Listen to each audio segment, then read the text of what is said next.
is no tomorrow. There is no tomorrow. There is no tomorrow.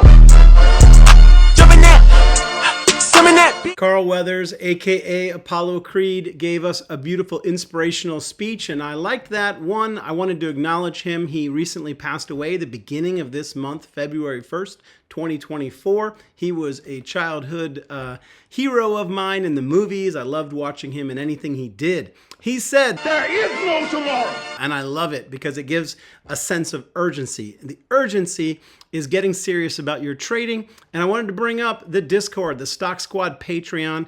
Over the last 2 days in the late afternoon, I gave alerts regarding Tesla, some call or put options. They have proven to be very profitable. Both of them produced 55% returns for me. Guys, don't sleep on the Discord. There is no tomorrow for getting better at trading in 2024. Let's do it.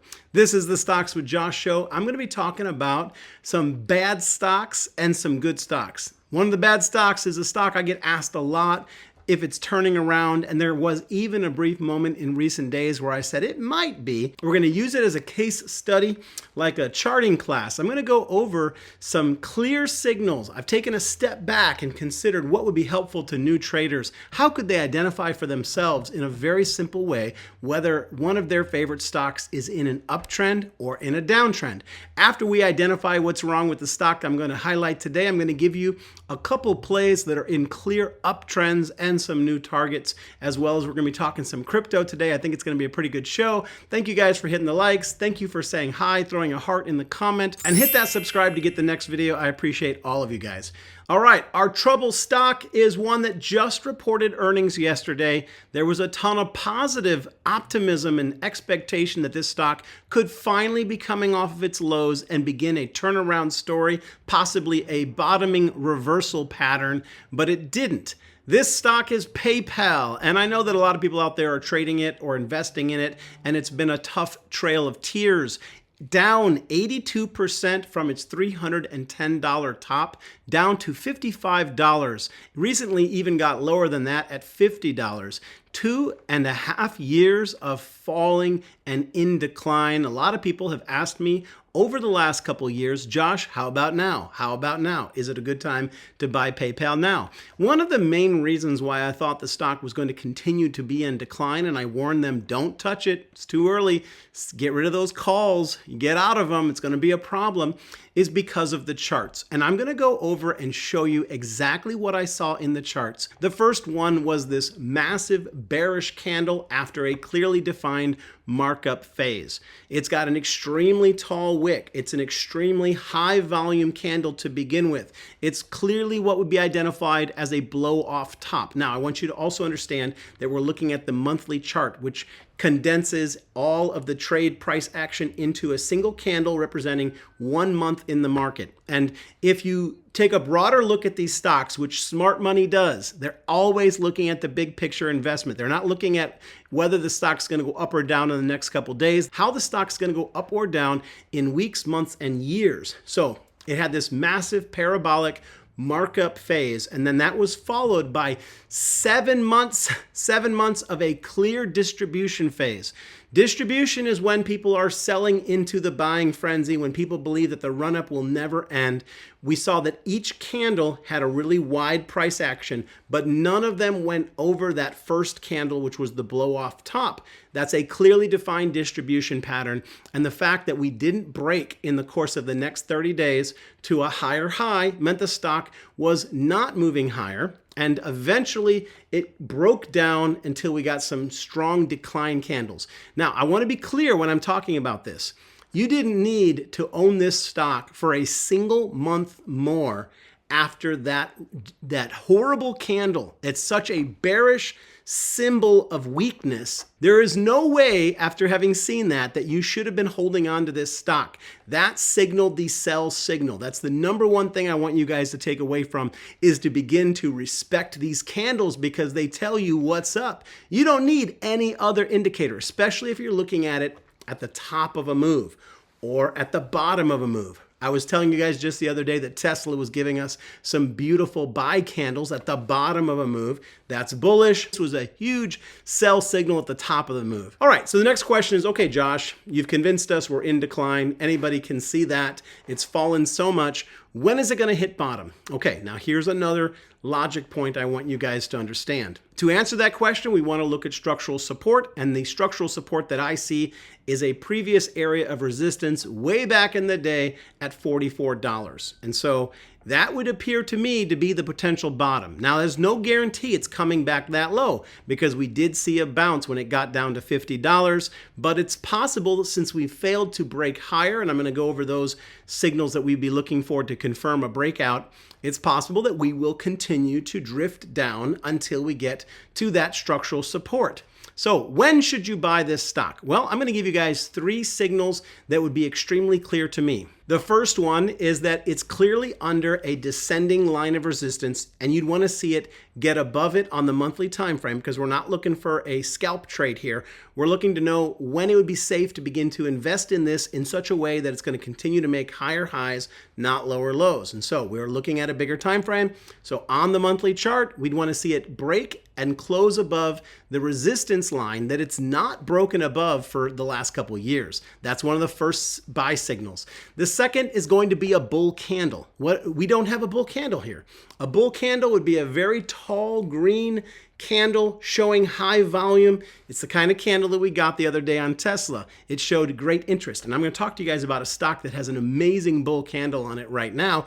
We don't have that bull candle. All we're still working off is that one really bad bear candle back in the day. Now, the next one is going to be a moving average. I've chosen the 8 EMA. That's the one you see on your chart. Now, whenever this stock has been above the 8 EMA, it's continued to climb. And when it's been below the 8 EMA, it has failed to break back above it. Now, this smaller moving average on a higher time frame gives us a clear picture of when this thing would reverse. So we would want to see this get above and close above that 8 EMA. So now we're looking for confluence. We're looking for 3 things. We're looking for that incredible high volume bullish green candle with a close above that descending line of resistance, with a close above the 8 EMA, which this stock has respected. All 3 of those things would give us the confidence that this has truly bottomed and is beginning to take off, and that Wall Street wants to put it back in its portfolio. Now, somebody's going to tell me about some investor who thinks well of PayPal.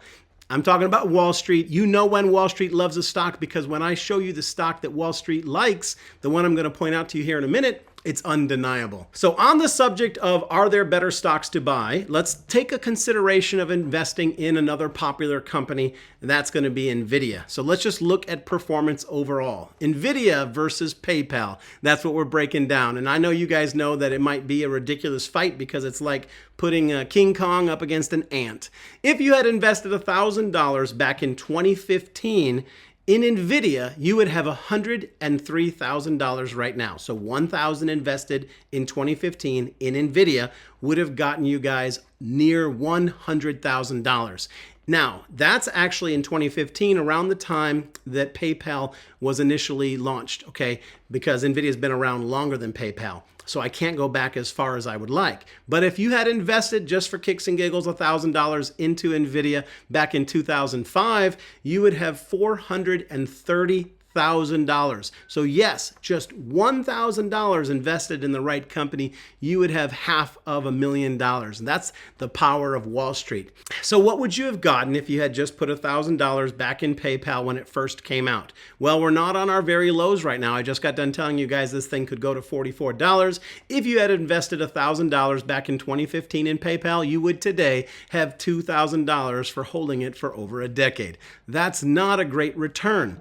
Don't get caught up and excited about investing in companies that are underperforming better stocks and better choices on Wall Street. Now you say, okay, Josh, but NVIDIA's run quite a bit. Are you telling me to put my $1,000 into NVIDIA? Well, I've got another one that is giving us some fabulous buy signals on the chart. And I think after having looked at PayPal, now let's look at this potential bullish pick that I've got for you guys, because the signals are so much better. But before I do, let me take a very quick station break for the Amumu investment app. Guys, if you're wanting point just to put your money somewhere right now and wait for the ideal time to buy, Moomoo is a great stock exchange. They are a zero cost to trade platform, and they'll give you up to 15 free stock for opening and funding an account. But the best part is at the moment, they're giving away an 8.1% interest rate. The banks are definitely not going to give you that much for a no risk position. So click on the link in the top pinned comment and check out the offer that's available for you there. All right, and so where I might consider parking $1,000 for a down the road return,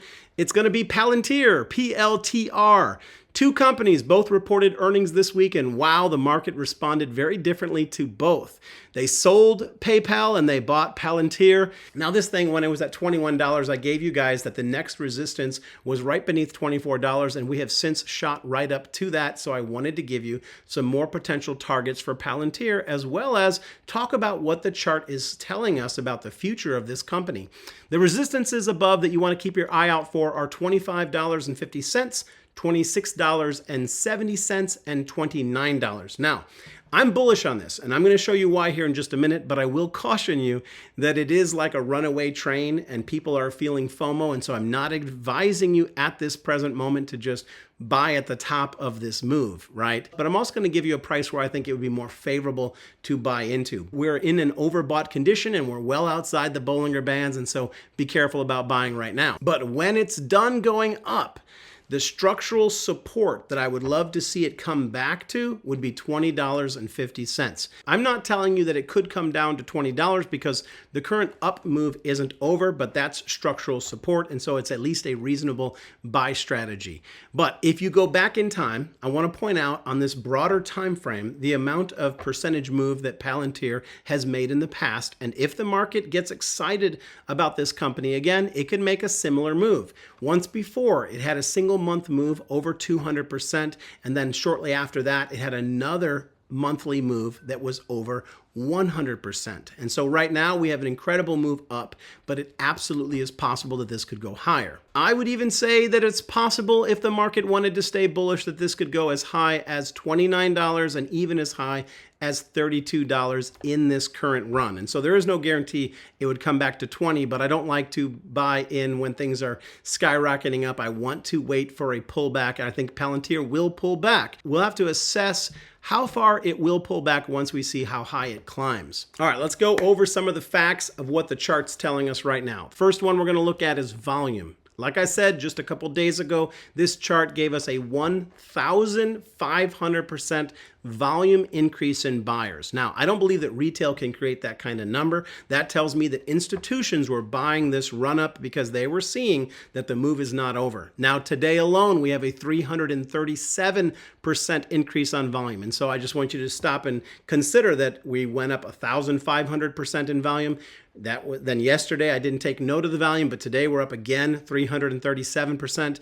This thing is still climbing. Now I've got a couple signals set in TradingView that will send me a text message if it comes back in price. I've got it set right now for $21.70, and at that point, if it comes back and hits that number, you guys could expect another video. It's another reason why you want to hit that subscribe button so you don't miss those type of alerts. Even though I'm not actively buying the stock right now, I like the in-the-money call options of $23.50 expiring March 8th. All right, so we took an assessment of a company that Wall Street is not buying, doesn't like.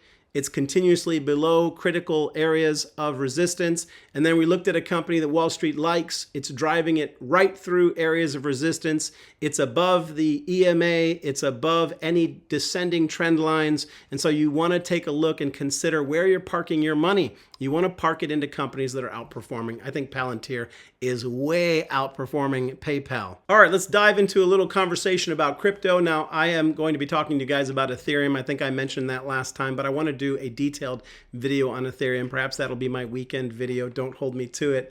But today I'm going to highlight Chainlink again because this is one that I think is going to do very well in the future. And I wanted to show you guys this crypto with some of the parameters we just looked at with PayPal and Palantir. All right, for one, if we take a look at the monthly chart with the 8 EMA, it gave you a clear buy signal to load up on Chainlink when it crossed above the $8 price point. If we're using these simple moving average lines on a long time frame chart like the monthly candlestick, it really shows that this is a simple way of trading for a long investor. When you get that buy signal in confluence with those candles and that volume, these are great places to invest in because this thing went from $8 all the way up just under $20. Now, I'm hoping for a pullback right now on Chainlink to buy more at $15. That's kind of where I would like to see it pull back on. But I want to go back in time on the chart and look at how this performed 3 months before the halving event, as well as 3 months after the halving event. And if you go back in time, it actually ran up in that 6-month window around the halving event. It actually ran up 1,000%. And so this move that we recently got that a lot of people are scared to buy could actually just be a fraction of the potential incoming move.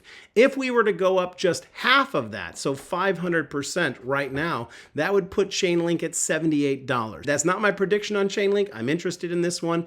I actually have a target of $48. That's my target. And so I am going to be actively buying the pullback. I'll be nibbling now, and I'll get more serious about buying the pullback when we get to that $15 mark. Again, I've got a signal set for that price. There is the possibility of it going as low as $13.50, but don't get caught up being too optimistic and waiting for that price point because there's no guarantee. The closer and closer we get to the halving event, the more likely that these prices are going to get away from a lot of people. And so I would be thrilled if I got some at $15. And the last thing I'm going to leave you with regarding crypto is that it's performing the same as it has in previous cycles, but it's doing it in a different timeline. So this particular cycle, things took a lot longer to pump. In the previous cycle, they pumped early and then they bled off for a long amount of time up to the halving. This time it crept up for a very long time and pumped very late. And so this could be a different setup. We may not have anywhere near the amount of pullback that we've had in the past on these cryptos and on Bitcoin and Ethereum. So I don't want you to FOMO into anything, but you want to be prepared. As I said with that Moomoo account earlier, the best thing about it is that you can just park some money and earn 8% plus on your money just sitting there, being prepared and waiting for an opportunity. I'm going to steady buy Chainlink, but I'm going to buy heavier if we pull back to my target. Guys, I hope that helped you today. Thank you again for the likes. I appreciate each and every one of you. Please hit that subscribe to get the next video. Peace and blessings. We'll talk to you soon.